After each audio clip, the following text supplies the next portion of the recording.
Hi guys, welcome to week 3 of Comp 1 Online. Hopefully you're feeling a little more settled in. I know that the first couple of weeks, it takes a little while to kind of get settled in and figure out what goes where and what's due when, but hopefully you're feeling more comfortable. First of all, you have your essays that are due this Friday by noon. You'll upload those as Word documents at the assignment link where it says to turn in there. Some of you sent first drafts. Thank you for doing that. And let me know if you have any questions about the comments that I put on your papers.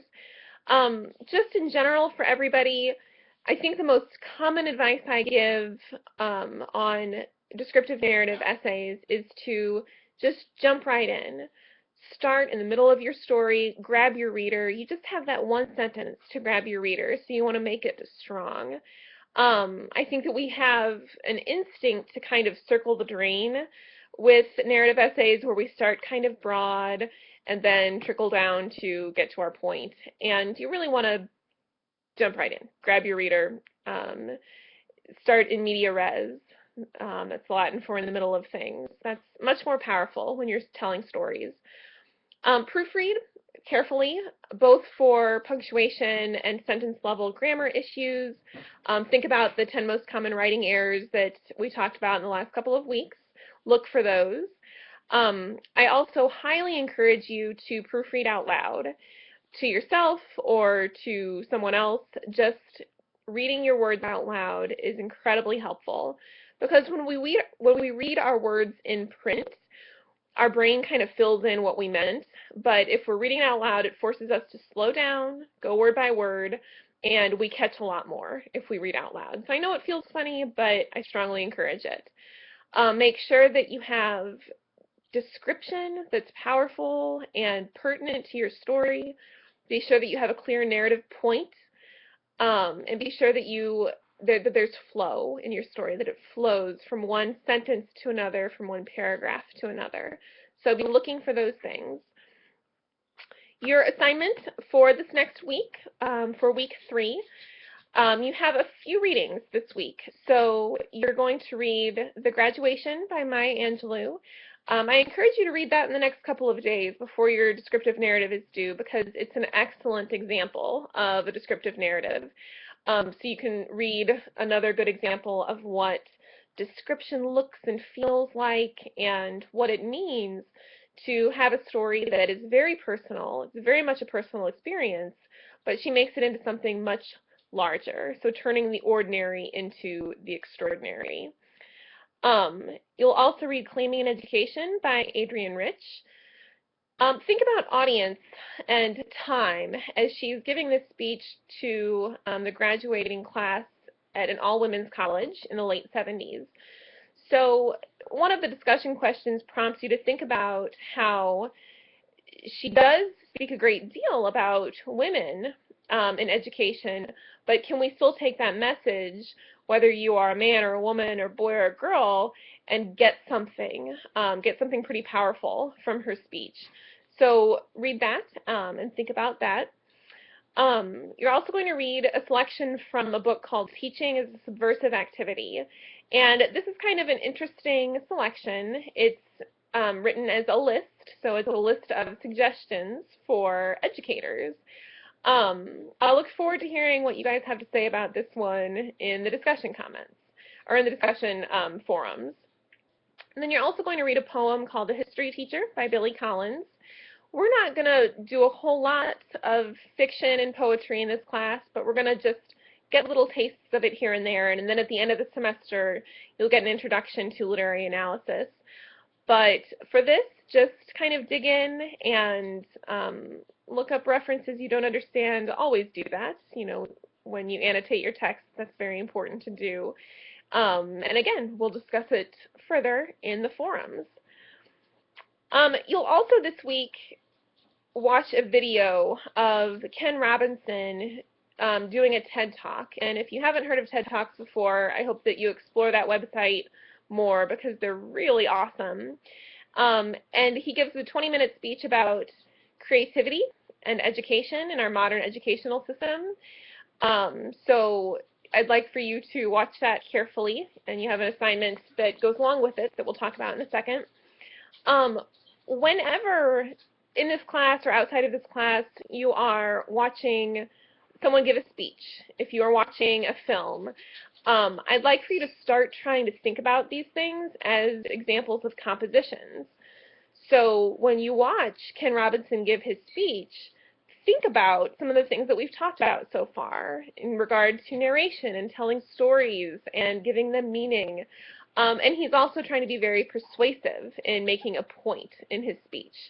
So again, we'll talk further about that one.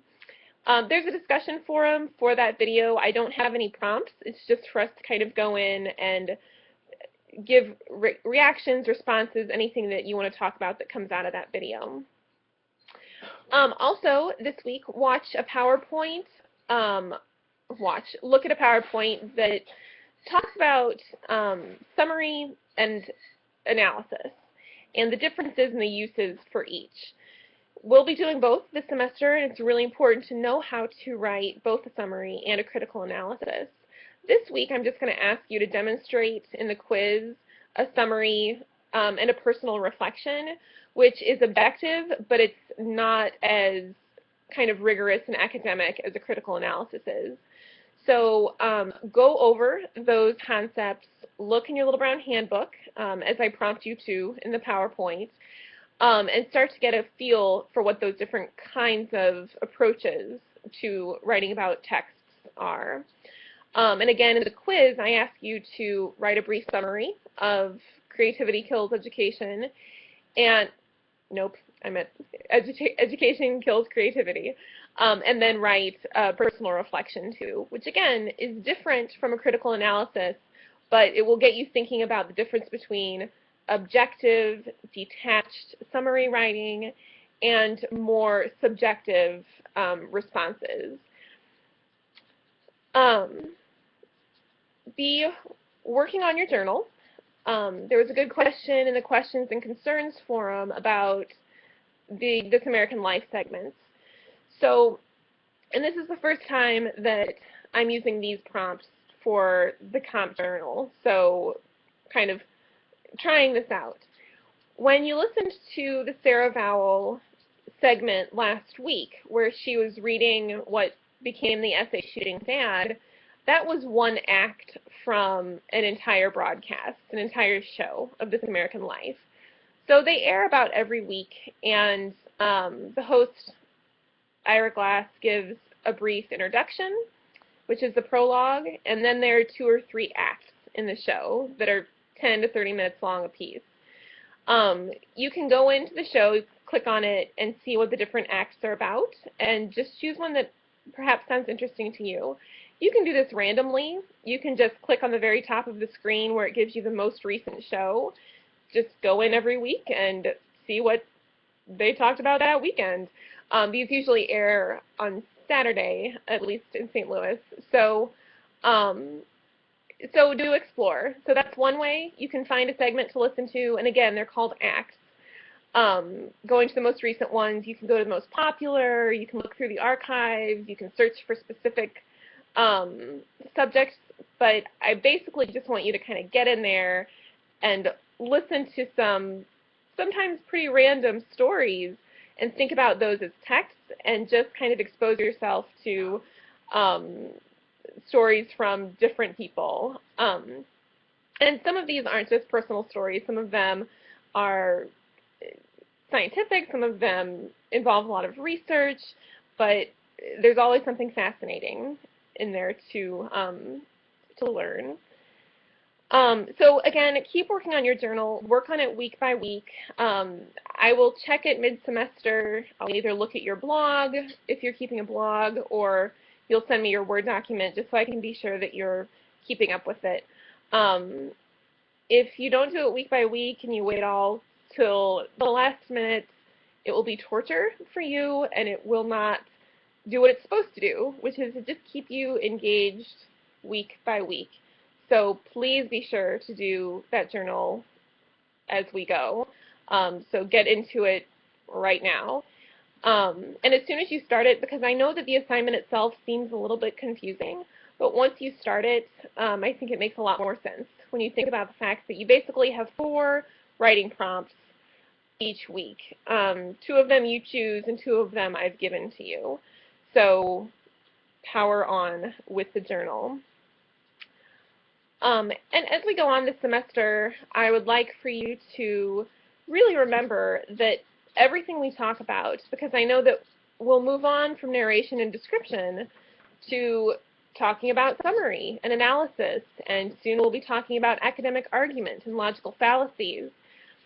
I think that it's tempting to see these all in kind of a vacuum, like, okay, we're done with this, now we're going to do something totally different.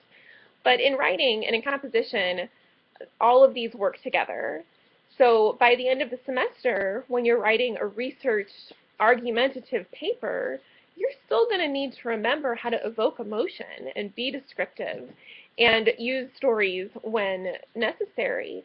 So don't ever feel like, okay, done with this, going on with the next thing in this class, because it all really does work together to make you read and write and think better. So keep that in mind. Please let me know if you have any questions or concerns, if they're kind of general questions that you think your classmates would have the same questions. Post in the questions and concerns forum. Otherwise, email me and I will get back to you ASAP. Have a great week.